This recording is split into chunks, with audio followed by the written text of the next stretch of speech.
Well, it looks like AOC is at it again after the recent event in New York City. You can see this subtweet. It says a 30-year-old man died on a subway on Monday after he was placed in a chokehold, the police said. Witnesses said the victim had been acting in a hostile and erratic manner towards passengers on the train when the other man moved in to restrain him. And then AOC, of course, because this is a racial thing, it's a white man choking out a black dude, says that he was murdered and the white guy should get charges and he should be charged with murder, when actually when you look at the situation and you look at the history of this dude who apparently has, garnered a bit of a reputation for acting completely unhinged on these subway trains, Reddit actually, which is a site as left as they come, there was a post 9 years ago, which is pretty crazy, talking about this dude who ends up getting choked out a few days ago. It says, try to stay away from the Michael Jackson impersonator if you see him. And this is who they were referencing when they would show this dude after he died. They were showing, apparently he was dancing like Michael Jackson as an impersonator, and people were tweeting it out trying to say, oh, this was just a nice dude, obviously trying to drum it up like, he got murdered by the white guy, it's terrible, the white dude's racist, things like that. But this person says something completely different, saying he used to be all cool dancing to MJ in the subway, but as of late, he's become a maniac, and this was 9 years ago. Sometime in the spring, early summer, I saw him in the train. His radio fucked up and he was angry as fuck, cursing and bad-mouthing commuters, screaming, "What the fuck are you looking at? Don't fucking look at me." Totally didn't expect him to act as such. Ever since that day, he's been a scary dude to me. He doesn't dress up anymore, no more dancing, just asks for money. And then it later says, just avoid the guy at all costs, try not to look at him at all, stay safe. So, clearly it looks like there was some previous issues. I mean, apparently this dude was arrested 42 or 44 times. And this is AOC completely taking out of context what is happening. She's basically acting like a white dude just came up to this guy and choked him, I guess, because I don't even know what she's saying. She's completely misrepresenting what actually happened. I have yet to hear a real explanation from any official hesitating to condemn the killing of Jordan Neely. About what makes condemning this violence so complicated. Killing is wrong. Killing the poor is wrong. Killing the mentally ill is wrong. Why is that so hard to say? AOC, absolutely it's wrong, but you are completely misrepresenting this story. You've got an individual who, based off of other people, his past history is extremely unhinged.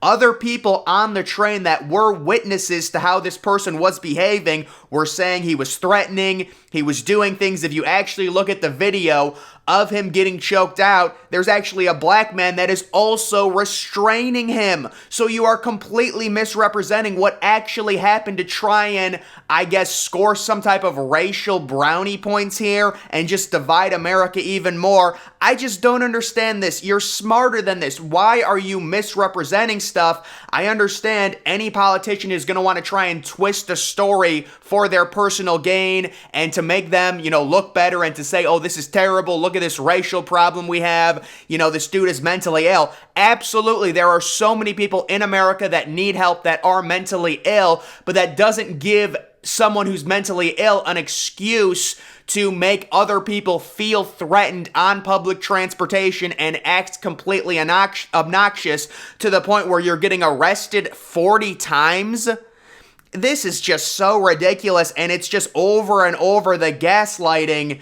There are multiple stories on Reddit. Again, Reddit is very far left, and you can kind of see some of the people saying, oh, this dude loved to dance. That's great.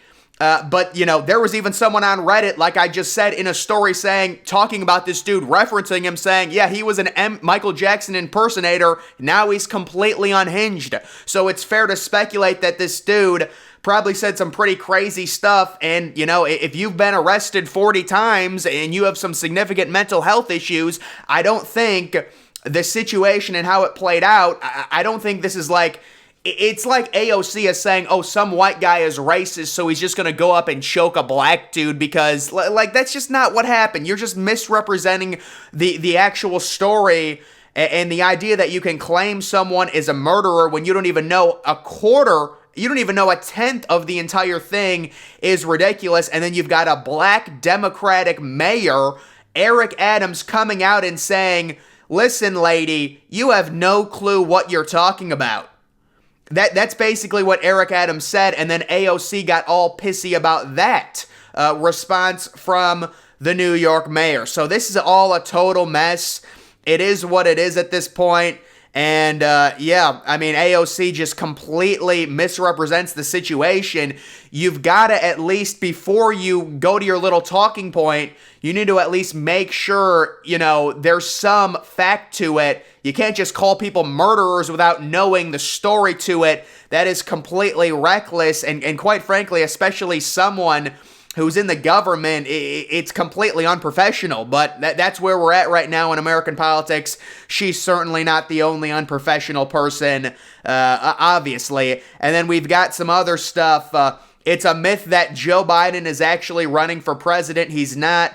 It is just the managerial class using Joe Biden as a front to advance their own agenda. But Vivek, it's actually worse than that. Remember, these are the exact same people who gaslight everyone, who said January 6th was worse than 9/11, who said Trump was a threat to the democracy.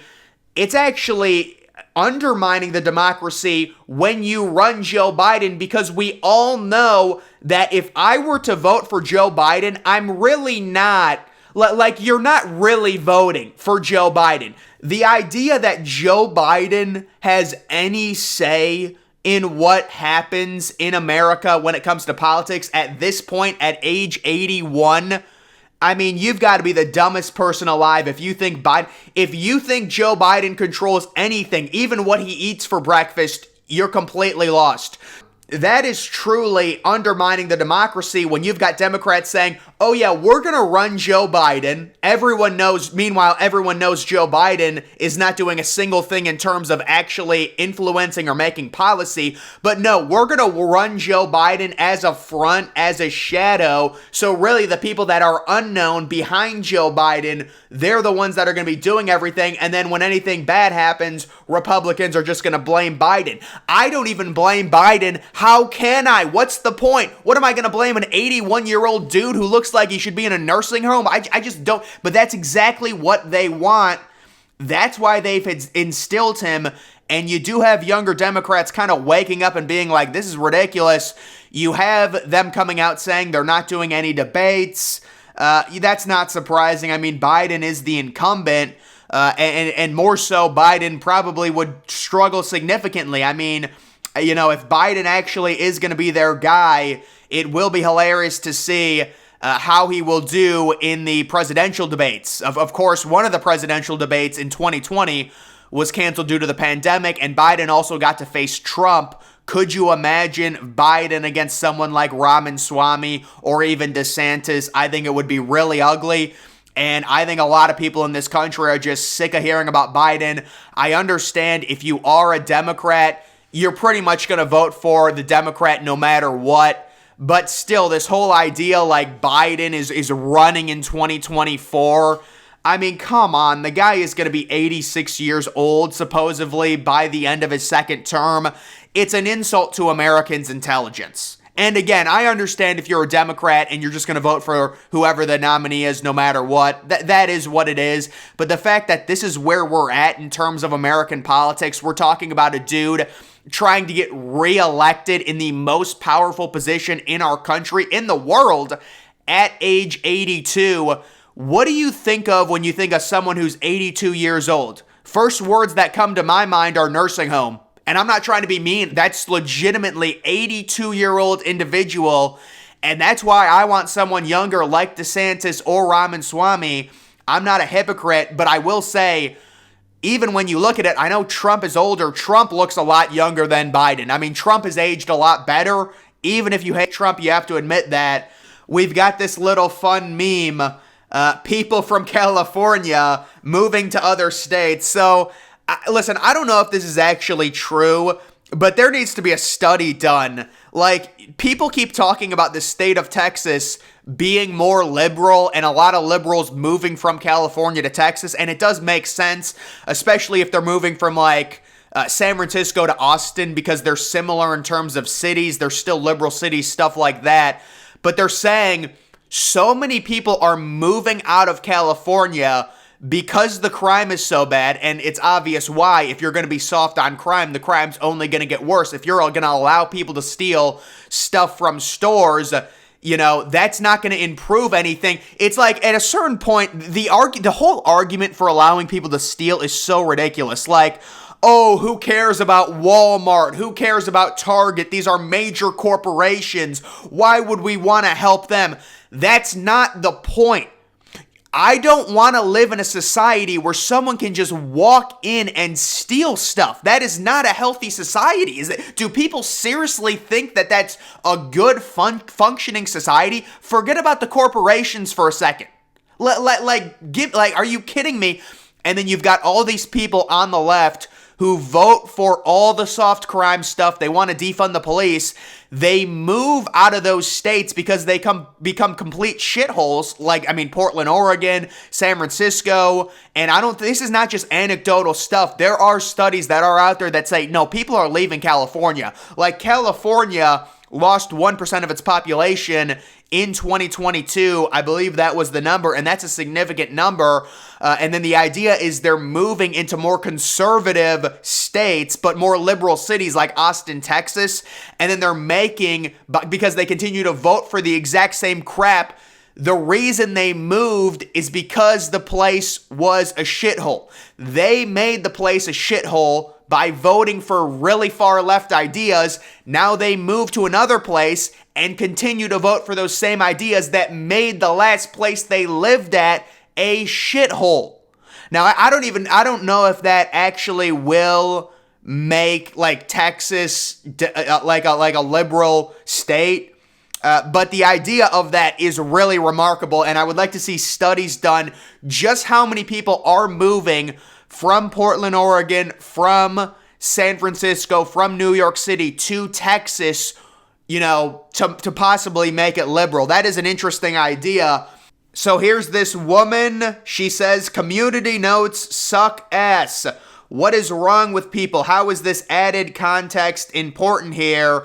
And this was in the tweet that was trying to manipulate people like this was just some good dude who was dancing and making people's day. The community notes adds, the video was from 2012 when he was restrained by 3 individuals in 2023. It was in response to aggression and threatening behavior because they were putting that video of him dancing and it was like kind of making it seem like, oh, this is a perfectly normal dude. Why would someone do this to him? When really there's just no context. It's the exact same argument that AOC was using with no context by calling someone a murderer when it did look like a clear case of self-defense based on the perpetrator's previous history, being arrested over 40 times. And then you've got this dumb bitch coming out and saying community notes sucks ass. Oh man, dude, I love community notes. It is hilarious to see Elon Musk. That's why it was so important Elon took over Twitter. Now Elon controls the conversation. Everything is more factual. And listen, you can say Google is left-wing, Facebook is left. I mean, dude, there was a report. I don't know if this is correct, but Elon Musk said it in one of his interviews.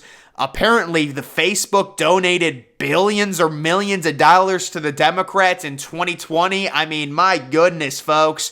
It's unbelievable. But the point of it is every social media platform was left-wing, meaning they had total control of everything, including Twitter, right? And then when Elon buys Twitter, it completely changes the online narrative. And if Elon Musk did not buy Twitter, there would be none of these community notes. There would be none of this stuff, right? Like AOC would not be getting ratioed like she is right now. It just would not be happening. She would be in control of the narrative. But now, with Elon in charge, she's not in control of the narrative. And this is why they want to kill billionaires, because they don't want billionaires to have the power to change political talk like this, like Elon Musk single-handedly did when he bought Twitter for $44 billion. So pretty crazy stuff going on right now, guys. But that is going to do it for this video. Make sure you follow me on Twitter. Link to that's always in the description.